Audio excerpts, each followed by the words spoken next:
if you look at a vote density map, which is a heat map for Karnataka, you will see that the maximum voting has taken place in the coastal parts of the state. If you move towards Hyderabad, Karnataka, the voting that's happened is much lesser. It's in coastal Karnataka that the maximum voting has taken place. And that really shows how the voter enthusiasm, there it is on your screen, it will just give you a broad sense. See, this is just voting intensity. So the areas which are darker in shade is where vote percentages have been higher. Amongst the darkest parts of Karnataka are Uttar Kannada, Dakshin Udupi. So all these areas of coastal Karnataka is where the maximum voting is taking place. If you go towards Hyderabad, Karnataka is where the voting percentages are lesser. This is updated till late in the afternoon. We'll update it once voting actually concludes. But the BJP of Harish Bijur and R.K. Upadhya to a rousing start in coastal Karnataka. In 2008, when Yedurappa had split the party, the Congress had done well 2013. over here. 2008, the Congress had 7, the BJP had 10. 2013, the Congress had 13, the BJP had 3. That was the election where Yedurappa was fighting on his own.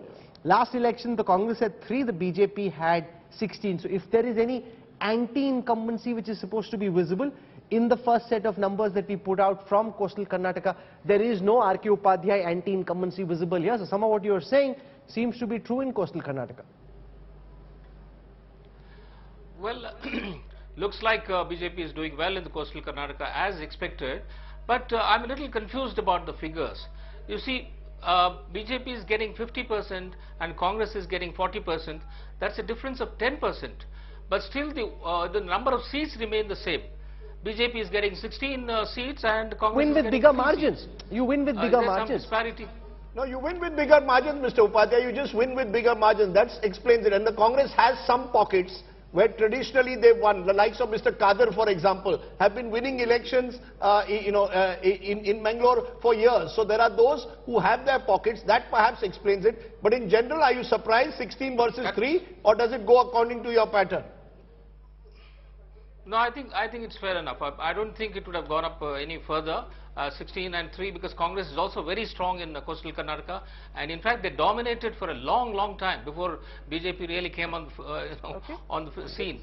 Before that, it was always Congress, and Congress remains a strong party in the coastal Karnataka, and they have fought this whole business of communal this thing in Karnataka coastal area. The whole business of communal divide, you see only in coastal Karnataka, not in North Karnataka or South Karnataka or West Karnataka or anywhere. Okay. We want to go across to a special guest. Mohan Vishwa joins us. Mohan Vishwa is in many ways a very close confidant of Basavaraj Bommai, the Chief Minister of the state, and he's also helped in planning the campaign strategy. Shama Mohammed of the Congress is with us as well. Shama Mohammed, in the first set of numbers that we put out from the India Today Access My India exit poll for Karnataka, 16 versus 3, no visible anti-incumbency in coastal Karnataka as well, and this is India's most reliable, most accurate, most exact pollster. So, Rahul, coastal Karnataka, as I know, and that's very close to my hometown, Kannur, Mangalore and all the rest of it, that's called Dakshina Kannada part of it, is very polarized. You have to understand the RSS came into Kerala through Mangalore, Kasaragod, Kannur, and then Tellicherry. So that is a very polarized area, and we know what is. Now, when you look at the voter percentage, it's not very different, 40% and 50%. We are talking about 20 and 70 or 80 that way. So there is, yes, but I feel in coastal Karnataka, we will do better than last year. When I was out there, I felt that, there is a kind of change. So the polarization definitely is there. That's the place where the polarization is affected. But unemployment, price rise is a very big issue in Karnataka when I was there. So that is one of the things which I have noticed, which people have been telling me, and corruption. But I felt corruption is an issue, but this unemployment and price rise is what is really worrying, especially a lot of students graduate out of that coastal areas, engineers, doctors, and they find no employment as such there. They need employment, all these engineers, doctors, BBM students, and it's not just that many students come from outside. There are many students coming from outside. Rajdeep's son itself studied from Manipal. So there are a lot of them coming from outside, but there are those who live there also. And the other thing, what I'm But it's a relatively more prosperous part. It's a relatively better off because remittance economies are there. You see, that's the point I think viewers will need to understand as we do this poll. Karnataka, Rahul, is a mirror cracked. It's a bit again like Maharashtra. You go from region to region, the politics, the geography, the economy is very different.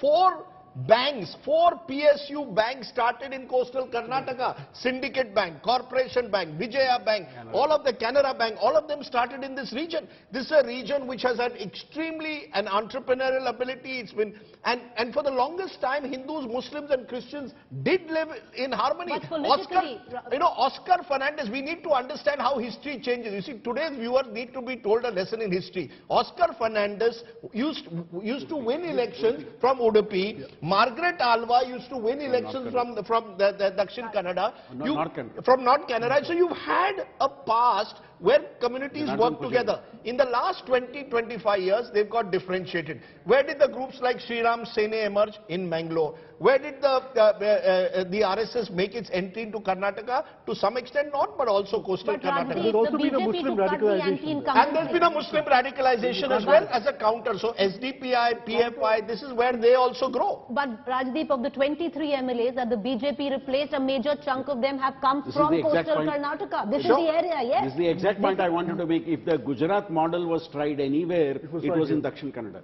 And it's delivered to the extent. But the reason that the BJP could also change MLAs is because they had the confidence of a 10% vote share gap. So you weren't so dependent on the individual MLA. You could go out like you did in Gujarat. Individual MLAs had been there for many terms and some of them faced very strong anti-incumbency. Let's go across to Mohan Vishwa. He's been very anxious, very nervous through this campaign as he's helped Basavaraj Bommai, the Chief Minister of Karnataka, with this election campaign.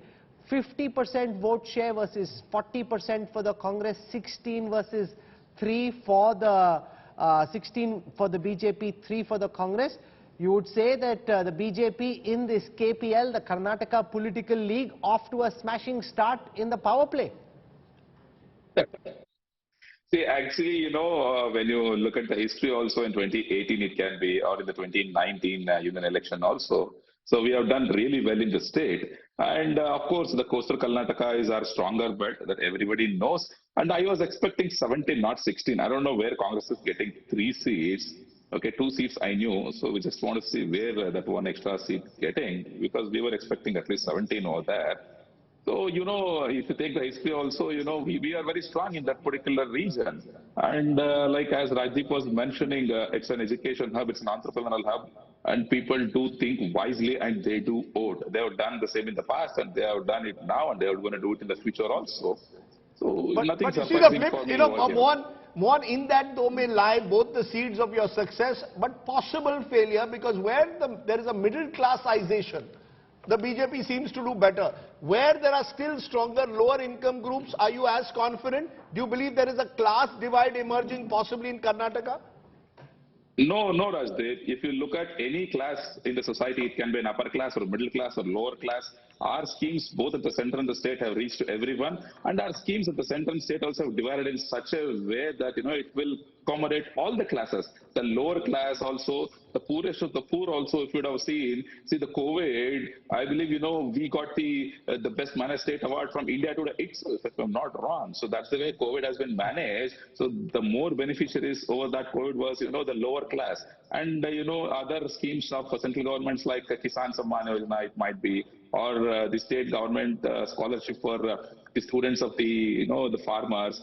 There are a lot of schemes which have reached even to the lower class also. See, Rajdeep, if you remember, we did one thing called as the beneficiary Samavesh, where we reached more than 4 to 5 crore beneficiaries across the state. So we have reached out to all class. It can be an upper class or middle class or lower class. So that's how our government has, done an administration from past 5 years. Just for context for our viewers, in coastal Karnataka, in the last assembly elections, the BJP had 51.6% of the vote share, the Congress had about 40%, the JDS had about 4%. In the Lok Sabha elections, the BJP had 62.55% of the vote share, the Congress had 15%, the JDS had only the JDS had 15%. So basically, the BJP largely holding on, and Ashok Malik, this at least from just the limited prism of coastal Karnataka would give some relief, that they have just about a 1.5% loss of vote share, but they've largely held on to a big lead. You know, I just want to make a point about what Rajiv said about middle class versus poor. Now, in 2018, Mr. Modi had been in power for 4 years, right? The BJP was still seen as a middle class party, not quite reaching the poorest. In the last 9 years of delivery, at least in North India, it has acquired deep constituencies among the poor. This is a test whether that model has worked in Karnataka as well. This election more than 2018.